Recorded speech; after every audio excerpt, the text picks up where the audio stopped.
ایک دن حضرت عیسیٰ علیہ السلام نے ایک بڑی محفل میں خطاب کرتے ہوئے فرمایا، اے اللہ کے بندو، میرے پاس اللہ تعالیٰ کی طرف سے نئی شریعت اور نئی کتاب نازل ہوئی ہے، لہٰذا آپ تم پہلے کے اصولوں کو چھوڑ کر اس نئی کتاب کے احکام کے مطابق اپنی زندگی گزارنے کا وعدہ کرو۔ حضرت عیسیٰ علیہ السلام کی بات سنتے ہی یہودی اور بنی اسرائیل کے لوگ شدید غصے میں آ گئے۔ انہوں نے غصے سے کہا، اب تک ہم تمہیں ایک نیک اور سچا انسان سمجھتے تھے، لیکن اب تم ہمارے بزرگوں کے دین کو تباہ کرنے کی سازش کر رہے ہو۔ تم نے خود ایک نئی شریعت گھاڑ لی ہے اور اب اسے ہم پر تھوپنے کی کوشش کر رہے ہو، لیکن یاد رکھو ہم تمہاری اس سازش کو کبھی کامیاب نہیں ہونے دیں گے۔ اگر تم نے اپنی یہ تاریخ بند نہیں کی تو ہم مجبور ہو کر تمہیں قتل کر دیں گے۔ حضرت عیسیٰ علیہ السلام نے ان کے الزامات اور دھمکی کا جواب دیتے فرمایا، تم لوگ مجھے قتل کی دھمکی دے رہے ہو، یہ میرے لیے کوئی معنی نہیں رکھتا۔ میں اللہ کا ایک نبی ہوں اور نبی ہونے کے ناطے میری ذمہ داری ہے کہ میں لوگوں کو حق کے راستے کی طرف بلاؤں۔ یہ اللہ تعالیٰ کا حکم ہے کہ میں تمہیں سچے دین کی دعوت دوں۔ میں تمہیں تا دل سے اس دین کو قبول کرنے کی دعوت دیتا ہوں، ورنہ یاد رکھو اگر تم حق سے منہ موڑتے ہو تو تم پر بھی وہی عذاب نازل ہوگا جو تم سے پہلے کی گناہگار قوموں پر آ چکا ہے۔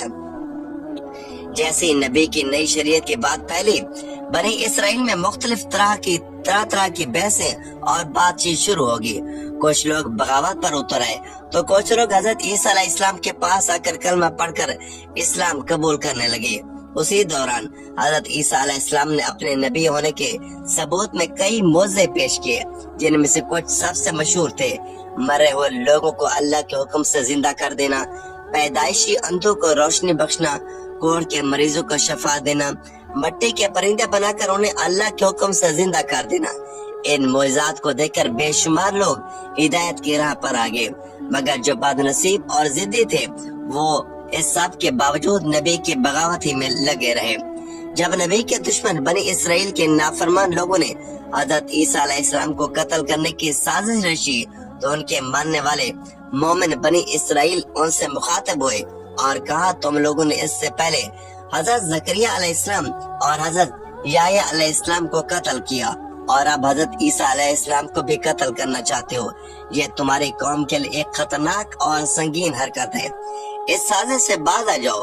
حضرت عیسیٰ علیہ السلام بے شک اللہ کے ایک خاص نبی ہیں۔ انہوں نے تمہیں جو معجزے دکھائی ہیں وہ ان کے نبی ہونے کے لیے کافی ثبوت ہیں۔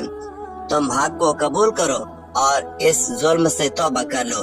اسی طرح ایک دن حضرت عیسیٰ علیہ السلام ایک بڑی سی محفل میں تشریف لائے اور فرمایا، اے اللہ کے بندو، اللہ تعالیٰ نے حضرت موسیٰ علیہ السلام کی امت کے لیے اتوار کا دن عبادت کے لیے مقرر کیا تھا اور مجھے حکم دیا ہے کہ میری امت کے لیے سوموار کا دن عبادت کا دن ہو۔ اس لیے اس دن تمام دنیاوی کام کاروبار اور بیوپار کو چھوڑ کر صرف اللہ رب العالمین کی عبادت کرو۔ اس دن اللہ کی کتاب کی تلاوت کرو، لوگوں کو نیکی کا حکم دو اور برائی سے روکنے کی کوشش کرو۔ دنیاوی کاموں میں مشغول ہو کر اس دن کو ضائع مت کرو، ورنہ اللہ تعالیٰ کی ناراضگی کا شکار ہو سکتے ہو۔ حضرت عیسیٰ علیہ السلام نے آگے فرمایا، اے بنی اسرائیل کے لوگوں، میں تمہیں ایک بہت بڑی خوشخبری دینا چاہتا ہوں۔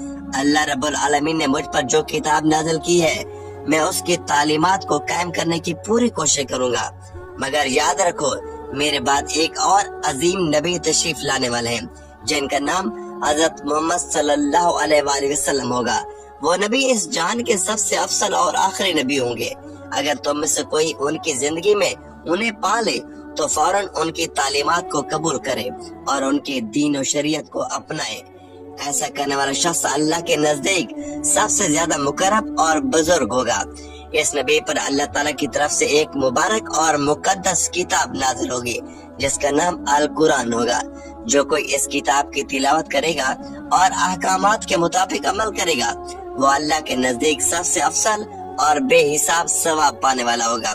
تم سب اس نبی مکرم پر دل کی گہرائیوں سے درود و سلام بھیجتے رہو، کیونکہ وہ ایسے نبی ہیں جن پر خود اللہ تعالیٰ اور اس کے تمام فرشتے درود بھیجتے ہیں۔ حضرت عیسیٰ علیہ السلام نے آگے فرمایا، وہ مبارک نبی جن کا میں ذکر کر رہا ہوں اللہ رب العالمین کے حبیب اور محبوب ہیں۔ اللہ تعالیٰ نے انہیں اپنا خلیل قرار دیا ہے۔ اگر اللہ تعالیٰ انہیں پیدا نہ فرماتا تو نہ یہ آسمان ہوتا، نہ یہ زمین ہوتی، اور نہ یہ جہان۔ تم اس سے اندازہ لگا سکتے ہو کہ ان کی شان اور مرتبہ کتنی بلند ہے۔ میں ایک نبی ہونے کے باوجود یہ آرزو رکھتا ہوں کہ کاش مجھے ان کی امت میں شامل ہونے کی نعمت حاصل ہو جاتی ہے۔ اگر اللہ تعالیٰ میری یہ دعا قبول کر لے تو میرے لیے اس سے بڑی کوئی خوش قسمتی نہیں ہو سکتی۔ حضرت عیسیٰ علیہ السلام کی ان باتوں کو سن کر کچھ لوگوں نے کہا یہ شخص تو حضرت موسیٰ علیہ السلام کی شریعت کو توڑ کر اپنی نئی شریعت قائم کرنے کی کوشش کر رہا ہے۔ یہ تو ایک سازش ہے جیسے یہ سیاسی طاقت اپنے ہاتھ میں لینا چاہتا ہے، اور اس کے علاوہ یہ ایک نئے اور سب سے عظیم نبی کے آنے کی بھی بات کر رہا ہے، جس سے ہماری قوم اس نئے نبی کی طرف متوجہ ہو جائے۔ ہمیں بھی اس کی چالاکی اور اصلی مقصد کا اندازہ ہو چکا ہے۔ اب دیر کرنے کا کوئی فائدہ نہیں، ہمیں فوراً بادشاہ کے پاس جا کر اس کی شکایت کرنی چاہیے تاکہ اس کا کوئی ٹھوس علاج کیا جا سکے۔